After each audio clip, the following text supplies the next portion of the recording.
नमस्कार दोस्तों, स्वागत है आपका हमारे इस डिजिटल प्लेटफॉर्म पर। तो आज हम बात करने वाले हैं जो अपना जो टॉपिक था, पहले हम कर चुके हैं जो फिजिक्स वाले टॉपिक थे। तो आज हमारे जो टॉपिक है वो है एनर्जी यानी ऊर्जा।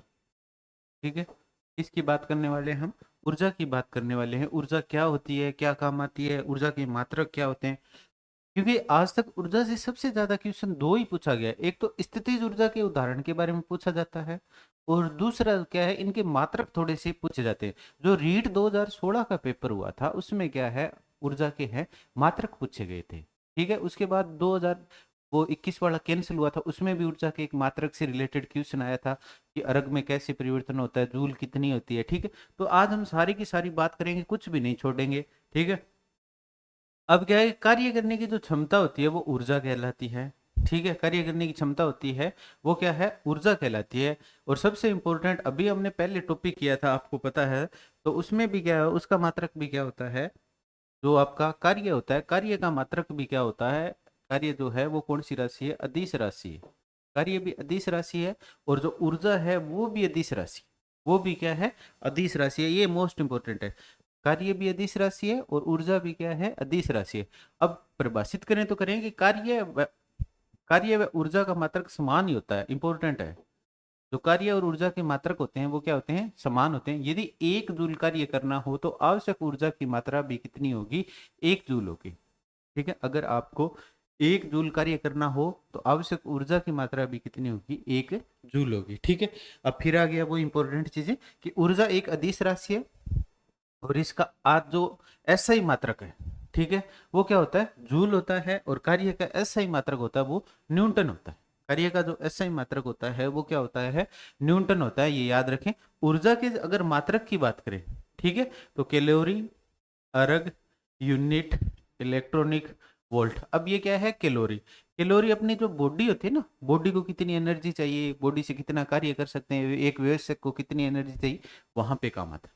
ठीक है, अर्घ तो ये सीधा मतलब ये सीजीएस पद्धति में मात्रक आ गया, ऊर्जा का क्या है, सीजीएस पद्धति में आ गया। अगर यूनिट की बात करें, ये कौन सा होता है, ये हम कहते हैं सीजीएस पद्धति। यूनिट होगी, यूनिट क्या होती है, यूनिट ये किसका माप करती है, विद्युत ऊर्जा की। ठीक है, और बाद में आपका इलेक्ट्रॉन वोल्ट आ गया। ठीक है, और इसके बाद 1 इलेक्ट्रॉन वोल्ट होता है, उसका वैल्यू कितना होता है, इंपॉर्टेंट है। ठीक है, 1.6 इंटू 10 की पावर -19 जूल, 10 की पावर -19 जूल। ठीक है, नेक्स्ट है, 1 कैलोरी में कितना मान होता है, 1 कैलोरी बरोबर 4.18 जूल, 4.18 जूल। ठीक है, और तो 1 जूल कितना हो गया, 1/4.18 कैलोरी। मतलब इसको अगर हम वैल्यू करें, ठीक है, एक आपकी कैलोरी, ठीक है, बरोबर 4.18 जूल होगी। अब यहाँ पे आपको 1 जूल की वैल्यू निकालनी है। ठीक है, तो ये कैलोरी एक तो ऊपर रह गया, 4.18 नीचे आ गया। ठीक है, आपका क्या बच गया, जूल बच गया।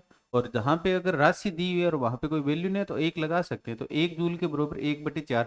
ये क्वेश्चन है वो आपका पूछा गया था रीट 2016 के अंदर, जो पेपर हुआ था उसके अंदर ये क्वेश्चन आपका डायरेक्टली सीधा का सीधा पूछा गया था।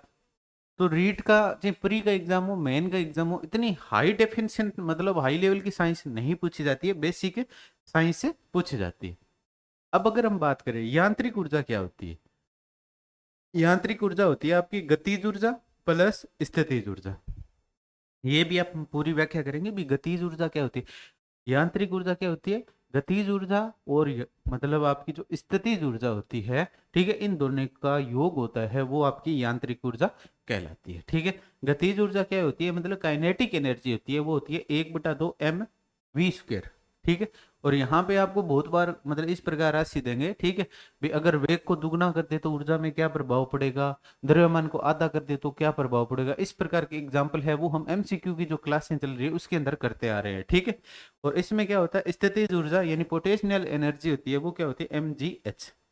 एम तो यहाँ पे मैं बता देता हूँ, एम क्या है, यहाँ पे वस्तु का द्रव्यमान, क्या है, वस्तु का द्रव्यमान। जी क्या है आपका गुरुत्वाकर्षण, इसका वैल्यू कितना होता है, 9.8। ठीक है, और एच क्या है, ऊंचाई। ठीक है, और ये जैसे ज्यादातर ये है, बांध का पानी हो गया, ठीक है, वहां पे क्योंकि वहां पे कितना गुरुत्वाकर्षण वाला, जैसे ये मान लीजिए बांध बनाया हुआ है, यहाँ पे पानी है, ठीक है, तो यहाँ पे जो ऊर्जा होती है वो mgh होती है, यानी स्थितिज यानी पोटेंशियल एनर्जी होती है। ठीक है, अब बात करें कि इसको विस्तारित रूप से करें गतिज ऊर्जा, कि गतिशील वस्तु में उसकी गति के कारण कार्य करने की क्षमता उस वस्तु की गतिज ऊर्जा कहा जाता है। मतलब कोई वस्तु है, गति के कारण जो कार्य होता है वो उसकी क्या होती है, काइनेटिक एनर्जी यानी गतिज ऊर्जा। जैसे चल रही ट्रेन, रेलगाड़ी, बस, पृथ्वी की गति, इतनी सारा क्या चीज है, ये गतिज ऊर्जा यानी काइनेटिक एनर्जी होती है। वो क्या होती है आपका 1/2 m v स्क्वायर। m यहाँ पे क्या हो गया, द्रव्यमान, और v क्या हो गया आपका वेग। वेग किसका, वस्तु का। और ये जो द्रव्यमान है ना, मतलब वस्तु है, इसी का वेग होता है, कोई अन्य नहीं आता है। भी यहाँ पे एग्जांपल यही पूछा जाता है भी, अगर कि वस्तु के वेग को दुगुना कर दें तो गति कितनी, वो काइनेटिक एनर्जी कितनी हो जाएगी। द्रव्यमान को अगर आधा कर दें तो काइनेटिक एनर्जी कितनी आ जाएगी, ये जरूरी है। ठीक है, इस प्रकार के एग्जाम्पल पूछे जाते हैं। उसके बाद स्थितिज ऊर्जा यानी पोटेंशियल एनर्जी किसको कहते हैं, कि किसी वस्तु में अपनी स्थिति के कारण जो कार्य करने की क्षमता होती है उसे उस वस्तु की स्थितिज ऊर्जा कहा जाता है। जैसे खिलौने वाली कार में चाबी भरने पर बांध की ऊर्जा, गुल्ली द्वारा खींचे गए रबड़ की खींची गई ऊर्जा, कमानी आदि। और इसके साथ के साथ एक एग्जांपल इंपॉर्टेंट और बता देता हूँ। पहले जो हाथ की घड़ी आती थी ना, हाथ की घड़ी, उसमें दिन में 2 बार चाबी भरी जाती थी, उसमें भी ये क्या होती थी, ये पोटेंशियल एनर्जी होती थी। ठीक है, अब इसका जो सूत्र होता है पोटेंशियल एनर्जी mgh, ये मैं पहले बता चुका हूँ। ये द्रव्यमान हो गया, ये गुरुत्वाकर्षण हो गया, ये वस्तु की ऊंचाई हो गई। ठीक है, नेक्स्ट आ गया आपका स्थितिज ऊर्जा। स्थिति वस्तु की वह ऊर्जा है जो वस्तु की स्थिति अथवा अवस्था के कारण उसमें संचित होती है। इसी ऊर्जा के कारण वस्तु में कार्य करने की क्षमता आ जाती है। ठीक है, ये हम कह चुके हैं। वस्तु को सामान्यतः स्थिति में किसी अन्य अवस्था तक लाने में जितना कार्य किया जाता है उसका परिणाम नवीन अवस्था में उस वस्तु की स्थितिज ऊर्जा के बराबर होगा। रबड़ को खींचने, स्प्रिंग को संपीड़ित करने अथवा खींचने, वस्तु को किसी ऊंचाई तक उठाने में कार्य किया जाता है। इसी कार्य के फलस्वरूप, ठीक है, इसी के कार्य की क्या है, फलस्वरूप वस्तु में ऊर्जा स्थानांतरित हो जाती है, जिसे स्थितिज ऊर्जा कहते हैं। सामान्यतः बात यह है कि काइनेटिक ऊर्जा होती है तो उसमें तो क्या होती है, वस्तु गतिशील होती है। वस्तु क्या है, सामान्यतः खुद गतिशील होती है। और स्थितिज ऊर्जा में क्या है, वस्तु को संचित किया जाता है, मतलब एक जगह रोक दिया जाता है, पर उसमें कार्य करने की क्षमता मौजूद रहती है। उसमें क्या है, कार्य करने की जो क्षमता है वो क्या रहती है, मौजूद रहती है। बस ये ध्यान रखें। गुरुत्वीय क्षेत्र में स्थितिज ऊर्जा, जब किसी वस्तु को पृथ्वी की सतह से किसी ऊंचाई तक ऊपर उठाते हैं तो हमें गुरुत्वीय त्वरण के विरुद्ध कार्य करना पड़ता है, और वस्तु पर किया गया यह कार्य वस्तु की ऊर्जा में वृद्धि करता है। यह वस्तु की स्थितिज ऊर्जा को ऊर्जा क्या है, उसमें इंक्लूड हो जाती है, यानी निहित हो जाती है। ये कहने का मतलब क्या है इस लाइन का, कि हम कोई भी कार्य करें, जैसे हमने कोई वस्तु है उसको ऊपर उठा के रख दिया, नीचे गिरा के रख दिया, या कहीं पे स्थिरता में रख दिया, तो ये सारी की सारी वहां पे कौन सी उसमें वस्तु में आ जाती है, उसमें पोटेंशियल एनर्जी यानी स्थितिज ऊर्जा आ जाती है। ये ध्यान रखें। इसके बाद बात करें, ठीक है, किसी वस्तु को पृथ्वी की सतह से सीधा ऊपर उठाने के लिए न्यूनतम आवश्यक बल वस्तु के भार के बराबर होना चाहिए। यदि m द्रव्यमान की किसी वस्तु की पृथ्वी की सतह से h ऊंचाई पर उठाया जाता है तो न्यूनतम वस्तु बल के भार के बराबर होना चाहिए। ये बोल रहा है ना, ये लाइन ये थोड़ी सी डिफिकल्ट आपको लग रही है। ये बोल रहा है कि कोई भी वस्तु है, अगर उसको सीधा ऊपर उठाना है, सीधा आपको ऊपर उठाना है, तो उसके उसके लिए आपको कितने मतलब बल की आवश्यकता होगी, तो वो वस्तु का कुल द्रव्यमान है ना, उससे थोड़ा सा ज्यादा बल होना चाहिए, तभी क्या है, वो वस्तु क्या है, ऊपर उठेगी। ठीक है, h ऊंचाई पर वस्तु की स्थितिज ऊर्जा, ठीक है, h ऊंचाई है, ये मान लीजिए आप बांध के पानी वाला, ये एग्जांपल ज्यादा पूछा जाता है, या जो धनुष खींच के रखते हैं उसका पूछा जाता है। तो वहां पे गुरुत्वीय बल के विरुद्ध किया गया कार्य बल, ठीक है, विस्थापन। और ये क्या हो गया आपका mgh। mgh मतलब ये द्रव्यमान इंटू गुरुत्वाकर्षण इंटू क्या है आपका हाइट। ठीक है, इसी प्रकार सरल लोलक होता है, उसकी स्थितिज ऊर्जा पहले आपको पता होना चाहिए भी, सरल लोलक क्या होता है। जो घड़ी होती है ना, ठीक है, बड़ी घड़ी, उसमें क्या है, ये लोलक लटका हुआ होता है, ये इस प्रकार गति करता रहता है, इस प्रकार क्या है, गति करता रहता है। और इसके भी कई बार एग्जाम्पल पूछ लेते हैं भी, अगर इनको क्या है पृथ्वी के ध्रुव पर ले जाएं तो क्या प्रभाव पड़ेगा, ठीक है, पृथ्वी के केंद्र पर लेके जाएं तो इनकी गति बढ़ेगी या नहीं बढ़ेगी, सारी की सारी बात हम इसी क्लास में करने वाले हैं। ठीक है, तो यहाँ पे है कि जब एक वस्तु सरल लोलक में उसकी साम्य अवस्था से एक और विस्थापित हो जाता है तो वह उसका गुरुत्व केंद्र ऊपर उठ जाता है। इस दौरान लोलक पर किया गया कार्य विस्थापन स्थिति में लोलक पर स्थितिज ऊर्जा के रूप में निहित हो जाता है। लोलक को जब इस स्थिति में छोड़ा जाता है तो वह साम्य अवस्था की ओर लौटता है। इस दौरान उसकी स्थितिज ऊर्जा कम हो जाती है। मध्य स्थिति पर लोलक की स्थितिज ऊर्जा न्यूनतम होती है और गति के कारण इसकी स्थितिज ऊर्जा अधिकतम हो जाती है। बस कहने का मतलब ये है कि ये आपका लोलक है। ठीक है, ये मान लीजिए ये लोलक है आपका, ये एक साइड इस साइड गति कर रहा है, इस साइड गति कर रहा है। अब ये बोल रहा है जब मध्य अवस्था होती है यहाँ पे होता है ना, तब तो इसकी न्यूनतम होती है, और जब ये साइड पे जाता है तब जो इसकी स्थितिज ऊर्जा होती है वो क्या होती है, अधिकतम होती है। वो क्या होती है, अधिकतम होती है, यानी। और अगर गति की बात करें तो मध्य अवस्था में सबसे ज्यादा होती है। मध्य अवस्था में गति तो क्या है, सबसे ज्यादा होती है।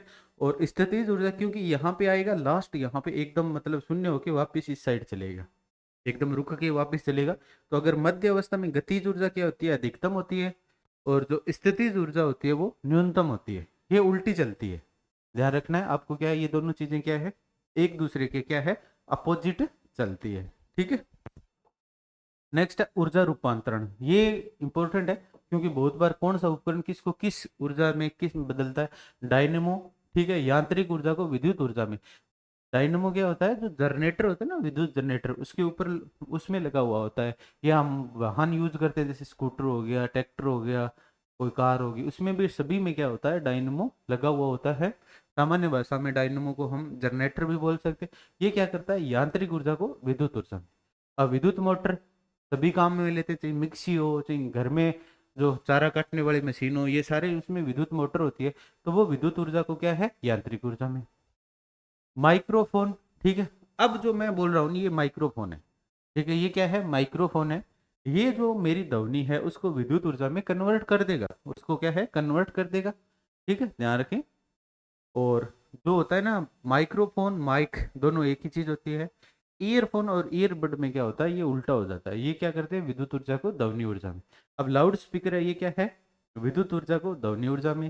सितार होता है, ठीक है, वो क्या करता है, यांत्रिक ऊर्जा को ध्वनि ऊर्जा में, यांत्रिक ऊर्जा को ध्वनि ऊर्जा में। मोमबत्ती का जलना रासायनिक ऊर्जा को उष्मा ऊर्जा में।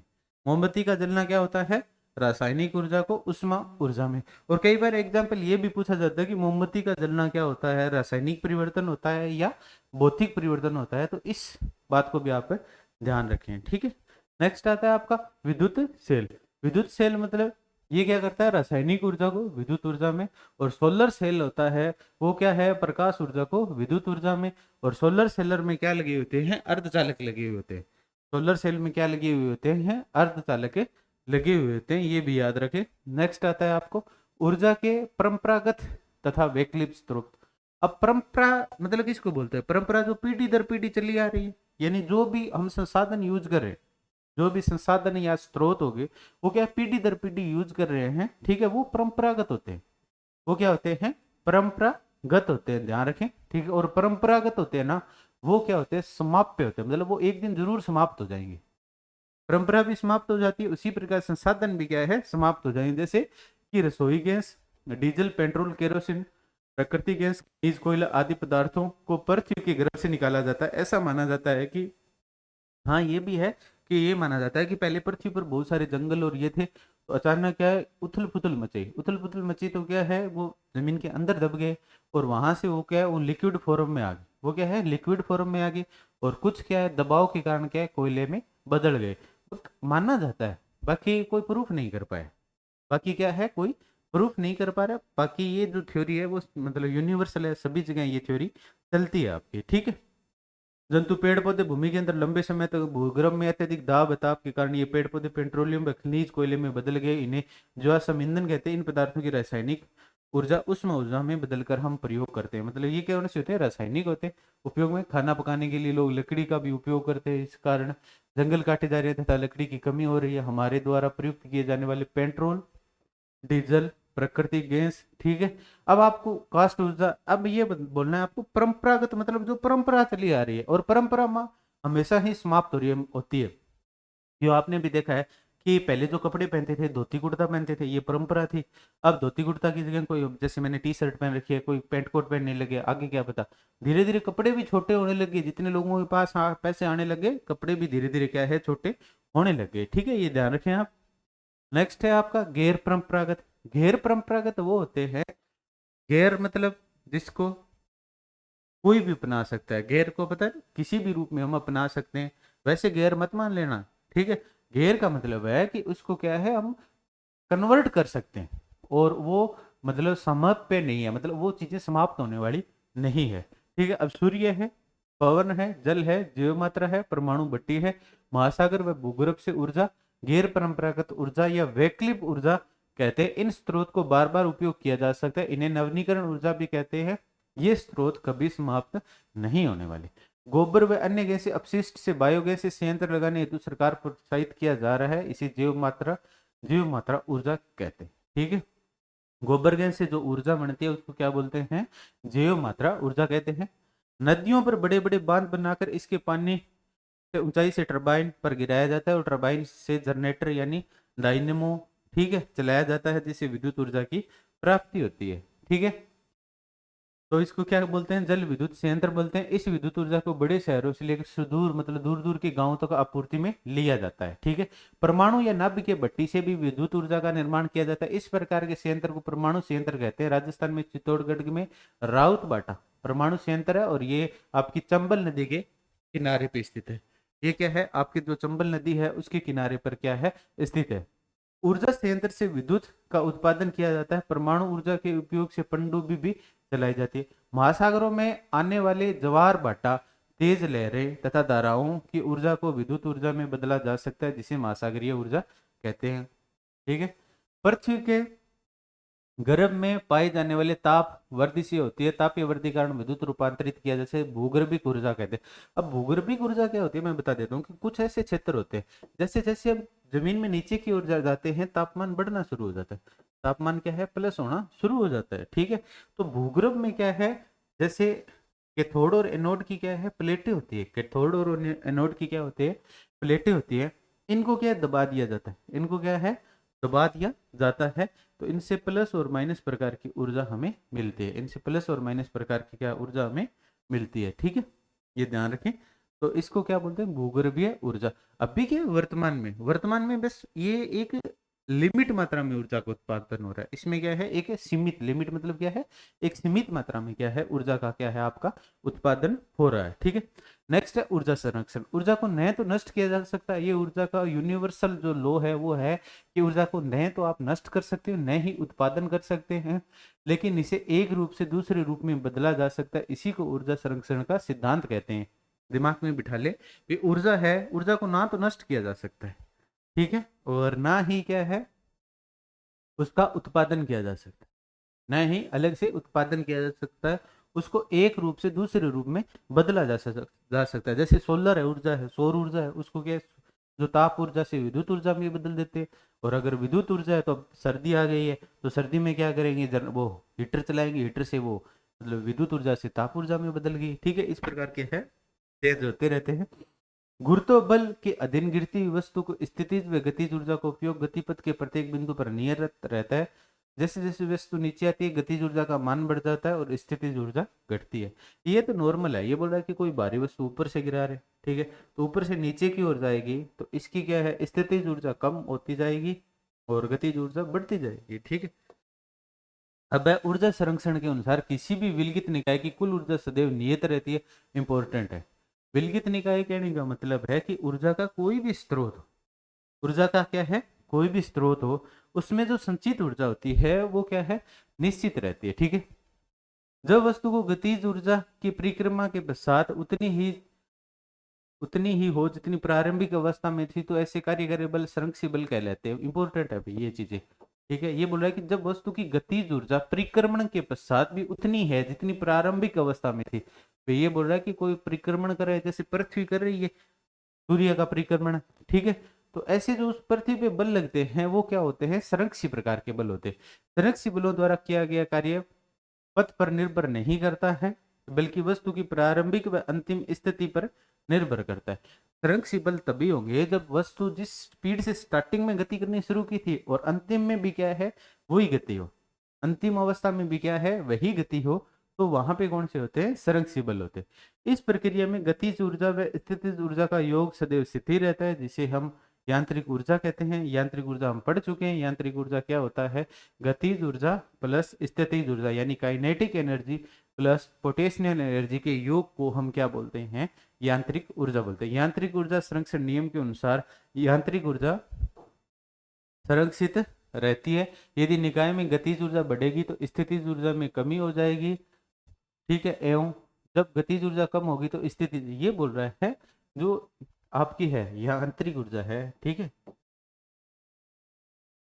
यांत्रिक ऊर्जा वो क्या होती है आपकी, kinetic energy plus potential energy.